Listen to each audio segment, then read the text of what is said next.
Hey guys, it's Chris Fayte with Cheat the Game coming back at you. Today we're going to be taking another look basically at a situation where you have every single solitary value going through one specific opcode. And the last time that I showed you this was on Mist, and it was in regards to a question I had gotten, but the question was geared to a beginner, and so I made the vid tut based to a beginner level, in which I just recommended finding pointers. But today I want to take it up a notch into an intermediate level. Today we're going to learn how we can backtrace these values.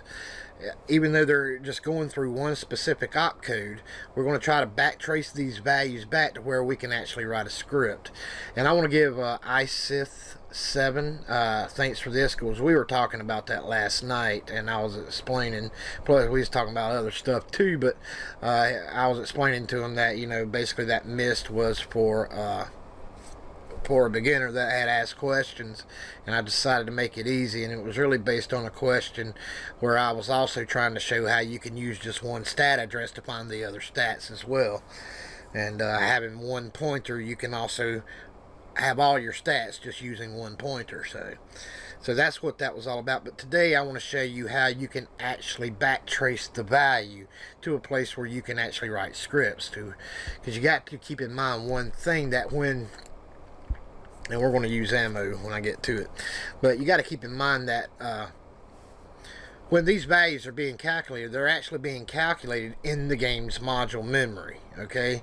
But then, you know, due to Unity or the program software being used, it's sending that information to the DLL, like a VC runtime DLL, and it's allowing that DLL runtime just to assign all the addresses and place all the values. That's what it's doing. But all the calculations for each and all the values are happening in the game module. So what we want to do is backtrace the value we want back into the game module and find where it's, you know, a place or some place that we can actually manipulate the value. So that's what I'm going to be showing here. So let me go ahead and get situated, and I'll be right back with you. Okay guys, thanks for holding. What I'm going to do is go ahead and attach Cheat Engine to the game. It's one of these Unity based games, and we're just like normal, like always, we just want to find our ammo. So I'm going to go ahead and put in 12, and we're just going to find that and go from there. Now I have the game turned way down so that it's not bleeding through on the microphone. I have yet to order some new headphones, so I'm sorry if you're not able to hear anything. So that goes down to 11. So we just look up the value like normal. So this is the first step in just about any hack, is you got to find a value or some place to start. So alright, we're down to 10. And I used to skip this process, but you know, I had been getting a lot of complaints, and so I believe my pal Jason, he was getting some complaints, and you know, they want to know how we're finding these values just using the value scanner. So I decided just to keep doing it. So basically what I want to do is find the correct address for the ammo, and we see we got 3 of them, so we know that only one of these is actually the internal code. So I'm just going to change one at a time, just to see what's going on. That went up to 99, so if that goes down to 98, I know that's the internal. And it did, so we can get rid of the other 2. So this is our address right here. First thing I do is let's just copy, just to have it in memory, copy it. And we're going to go ahead and place the debugger on it by finding out what accesses this address, and take a look. And you see it's constantly doing this at this address, and then we shoot off around, and then we come over here, and this is where I want you to take a look. And this happens all the time. We all see this. Let's go over here. Let me pull down the memory dump. There we go. And you see, take a look, VC runtime 140, min move. And basically that's what this DLL is doing. And it's roughly, I mean, there's more technical terms involved and everything, but just regular speaking, it's just assigning the addresses and then placing those values that's already been pre-calculated into those addresses. and here's the other address. And those are the only two popping in memory. Why aren't the others popping in memory? Well, that's a good question. But we have to go about finding it another way. Okay, so what we have to do is, you see that when we put on, find out what address this instruction accesses, also a breakpoint on SS, everything is going through this thing. Every value in the game, it seems like, because that's what it's doing. And you remember last time I told you, if you're a beginner, just, go ahead and start making some pointer maps.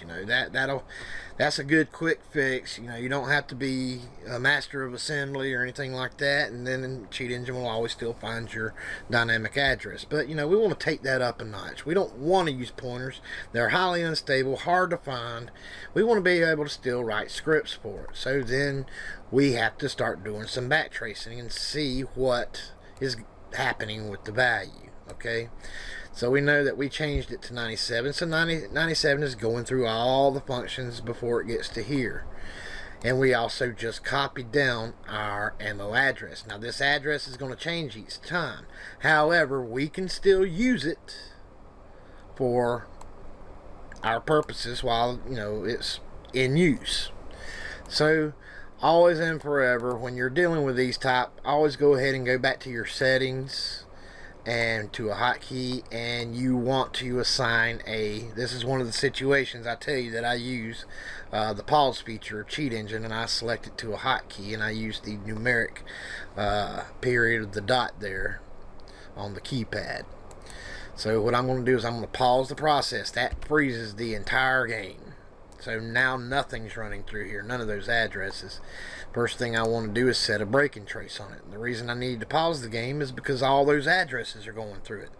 If I just stick a break and trace on it, it's just going to break and trace the very first address that pops up. So we don't want that. We need a specific address. So let's go ahead and break and trace and make sure that we check these three to save the stack snapshot, step over instead of single step. Alrighty, now I want to thank Stephen Chapman for that little tip. What we want to do is, now we got our break and trace set, we need to give it a condition. We only want it to break when, if you take a look, let me get off of it, ECX is writing to RAX, and at this point in time RAX is holding our ammo address and our value for our ammo, which is this right here.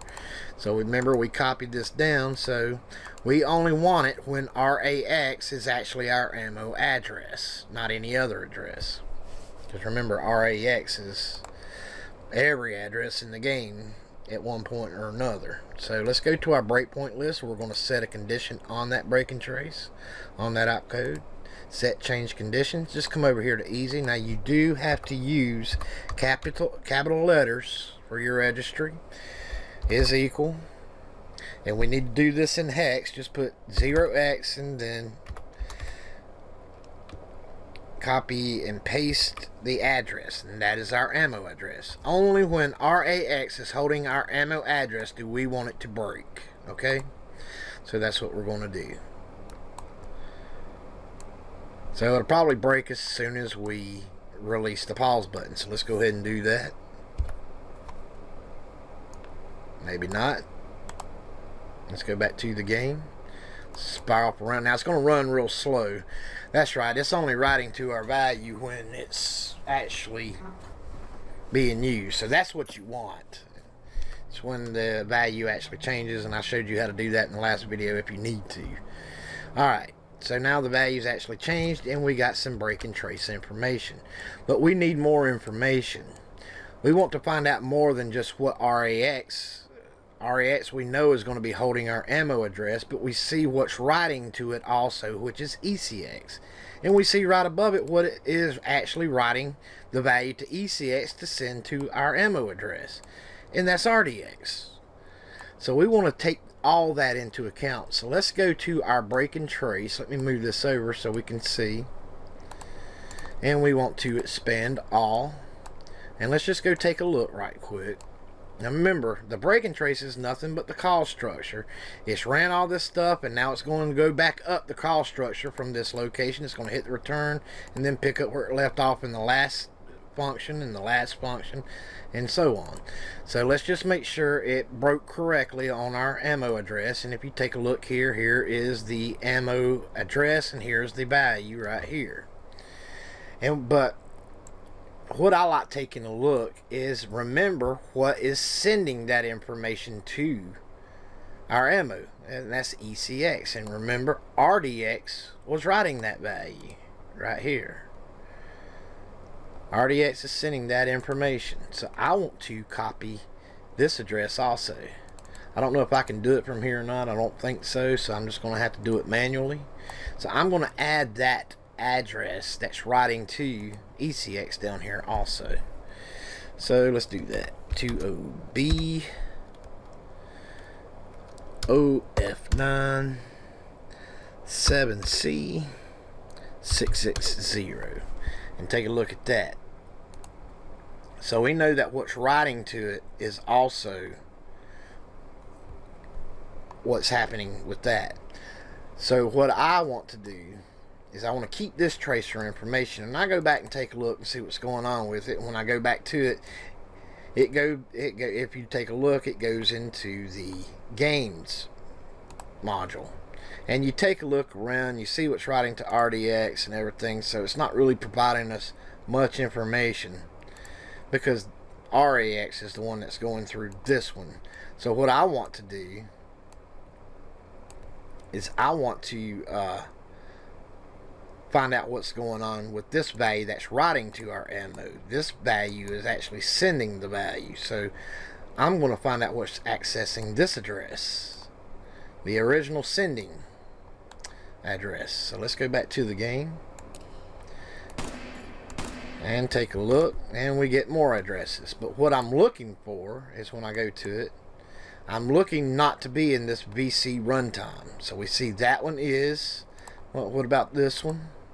And take a look, the one right above it, without us having to break and trace, is back into the game's memory module. And if we take a look with everything that's going on, we see EAX is writing to RSI. So RSI at this point in time is actually holding our sending address. That's going to be written to RDX later to write to ECX to come back to here. Do you see how, you know, it's just like a domino effect, just different things are just handing off to something else. But if you take a look at what's going on with EAX, we see that this is where our ammo is actually being calculated. Take a look. Subtraction. Write the value that's coming from this address into EAX. Write it to the sending ammo value that's going to eventually write to ECX and to our ammo value right here. It's eventually going to come here and write it here. Do you see what's going on? How we can follow it that way? So you really got to keep in mind what's going on with these registries. What are these registries holding? Why is it doing what it's doing? Okay, it does get a little confusing. That's why this is intermediate level. You need to understand it is subtracting, and eventually it's coming down here. EAX is not being modified anymore after that subtraction, and it's writing the new value right here. So let's stop this and we can see. Let's do a break on access with that one, go far off around and take a look. Only one address is going through it. It's not in the VC runtime module, it's in our game module, and only our ammo is going through there. So boom, guess what? We can put our script right here, or we can put it right here. Don't matter. We can affect what's being written to RSI by writing to RSI directly, or we can manipulate what EAX is bringing to RSI. Either way will work. So I'm just going to go ahead and take out that subtraction, and I'm going to put my code on there. We'll do an AOB injection, and we'll say ammo1. But when you're dealing with these games that are going through one single address, this is where you need to start understanding a little more assembly, and you need to start your, learning tracing, where you're tracing forwards, or back tracing, where you're tracing backwards. You need to follow the value. Where is that value going? What is it doing?